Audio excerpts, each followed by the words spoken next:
Auzubillahi minash-shaytanir-rajim. Bismillahir-rahmanir-rahim.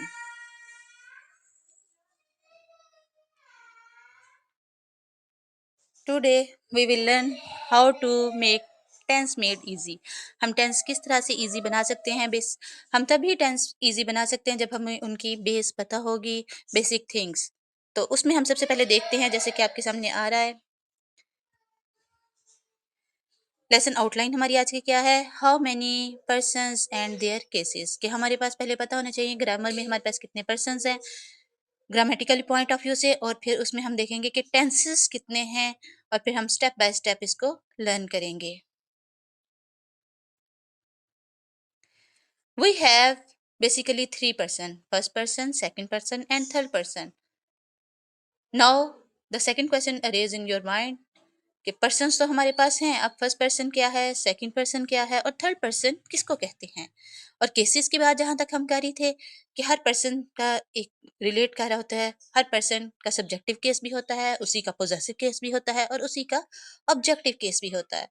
अब इन सब चीजों को हम डिटेल में देखेंगे वेरी सिंपली। जैसे आपके सामने स्क्रीन पे आ रहा है कि पर्सन हमारे पास कितने हैं, फर्स्ट, सेकंड, थर्ड, और उनमें सब्जेक्टिव केस हमारे पास फर्स्ट पर्सन का अगर हम सब्जेक्टिव केस देखते हैं तो फर्स्ट पर्सन होता है आई, सिंगुलर है तो आई, प्लूरल है तो we. Second person you, single है तो भी यू, प्लूरल है तो भी यू। थर्ड पर्सन, अब थर्ड पर्सन सिंगुलर, ये बहुत इंपॉर्टेंट पॉइंट है, इसको आप नोट डाउन कर लें क्योंकि ये आपके टेंसेस में बहुत इंपॉर्टेंट चीज है। जैसे कि third person he, she, it या कोई भी नेम, ये हमारा थर्ड पर्सन सिंगुलर में काउंट किया जाता है। And the third person plural is only they include in third person plural में। अब इट को भी नॉमिनेट किया जाता है कि इट क्या है। कुछ स्टूडेंट्स का कहना ये होता है कि इट को हम गैर जानदार के लिए लेते हैं, जबकि ये पॉइंट गलत है। इट को हम गैर इंसानी के लिए लेते हैं। इंसानों के लिए सब्जेक्ट हो गया, जैसे हमारे पास फर्स्ट है तो I, we, second you, third he, she, name, अगर प्लूरल है तो दे। इट हम गैर इंसानों के लिए लेते हैं, जैसे कि कोई कैट, डॉग, बर्ड, ट्री, यानी ये सब जानदार है, लेकिन हम इनके लिए इट का वर्ड यूज करेंगे। Now come to the point, the next thing is that possessive case. What is possessive case? First person का हम पोजेसिव केस का वर्ड से ही आपको पता चल जाएगा, पोजेशन के लिए यूज किया जाता है, जिसका मतलब है कि हम किसी चीज के बारे में मलकियत को जाहिर कर रहे हैं। अगर आई, मैं हूं सब्जेक्ट, और मैं पोजेसिव होती हूँ, पोजेसिवनेस शो करती हूँ, तो मैं क्या कहूंगी, इट्स माई, ये मेरी चीज है, it's mine, it's my pen, it's my bag, it's my anything. और माइन हम यूज करेंगे तो इट्स माइन, यानी कि सब कुछ मेरा है। उसमें हमें ऑब्जेक्ट बताना जरूरी नहीं होता। और अगर हम वही की बात करते हैं, देन वी का पोजेसिव क्या होता है, हम है तो हमारी पोजेसिवनेस क्या होगी, our. Just like this is our classroom, this is our bag, this is our seats, that's like। the second thing is that you का possessive होगा your। अगर हम बात करते हैं थर्ड पर्सन की, he, she, it या name, तो उसके लिए हम possessiveness शो करेंगे। she के लिए her,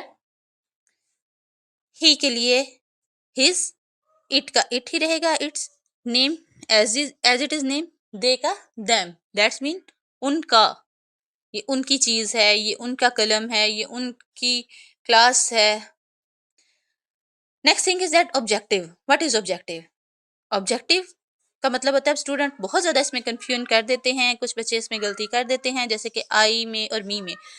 many of number of students use me as a place of I, but नहीं, आई का मतलब मैं और मी का मतलब मुझे। अब मुझे और मी में बहुत फर्क है। अगर मैं बात करूं, आई गो टू बाजार विद माई मॉम, अगर मैं उसकी जगह कहती हूँ मी गो टू बाजार, मैं माँ के साथ बाजार गई या मुझे माँ के साथ बाजार गई, तो आप उर्दू में भी देख सकते हैं ये गलत मीनिंग शो करता है। मी का मतलब है मुझे, और जहां पे मुझे लगेगा हम वहीं पे मी का इस्तेमाल करेंगे।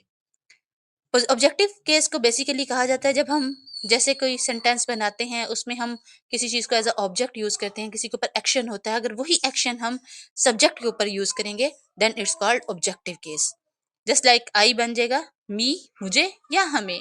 एग्जाम्पल एक नोट डाउन कर लें, सिंपल सी एग्जाम्पल है, ही बीट्स मी, उसने मुझे मारा। ही बीट्स डॉग, उसने डॉग को मारा। लेकिन यहाँ पे अगर कह दें कि उसने मुझे मारा, ही बीट्स मी।